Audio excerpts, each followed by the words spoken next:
In this video, I am going to discuss about radiant and thermochemical welding. Basically, the radiant welding has two different types. One is electron beam welding and the other one is laser beam welding. Thermochemical welding has two types, which are thermite welding and atomic hydrogen welding. So first, we will be discussing about radiant welding process, where the first type is your electron beam welding. A high intensity and high focus electron beam is used to hit the material, which produces a very high amount of heat in the welding zone. By using this heat, the welding process is being done.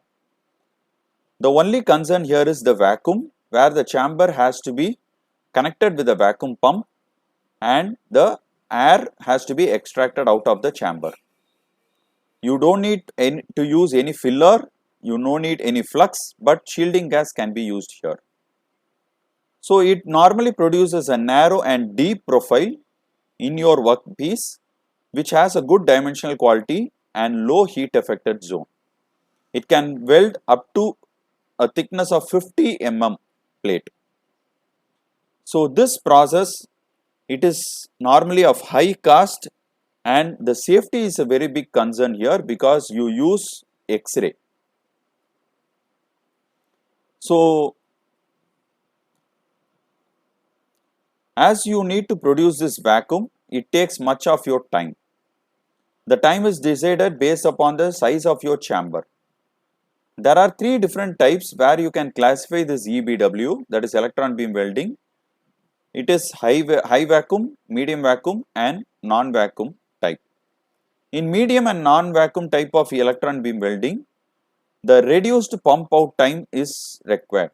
So easily you can make the chamber to become vacuum. So usually vacuum drivers will be placed for separating the beam generation area and the work chamber. When considering medium and non-vacuum type of electron beam welding, the welding quality will be somewhat poor when you compare to that of your high vacuum type, and the depth to width ratio will be somewhat low in the case of medium and non-vacuum type. But you can produce a very good depth to width ratio in high vacuum type of electron beam welding. And then comes the laser beam welding. Here a high concentrated laser, that is nothing but light amplification by stimulated emission of radiation. It is been focused on the work where it has to be welded. So here you don't use any vacuum or X-rays. So in this case you produce a very high deep penetration with good quality of welds and less heat affected zone formation. You use optical lenses and reflecting mirrors to focus the laser towards your work. It can weld up to 19 mm thickness of plate and produces a depth to width ratio of 5:1. So this process is normally meant for producing smaller welds in small components. It is because the laser is very well focused to a smaller area.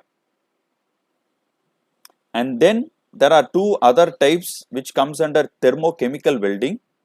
The first one is thermite welding, where you use aluminum powder along with iron oxide to form a exothermic reaction when ignited. So this mixture, the heat of the joining is produced by superheated molten metal formed by the chemical reaction of this mixture, that is the thermite. So when you mix this aluminum Al with iron oxide Fe3O4, it gives iron Fe with alumina Al2O3 plus heat energy, and this heat energy will be made to weld these two work. The mixture will be made to deposit on the top of a slag which protects iron from oxidation.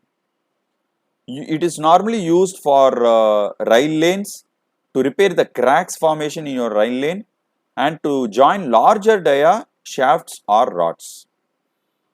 And the next one is about atomic hydrogen welding, where it produces the electric arc between two tungsten electrodes in the presence of hydrogen shielding atmosphere.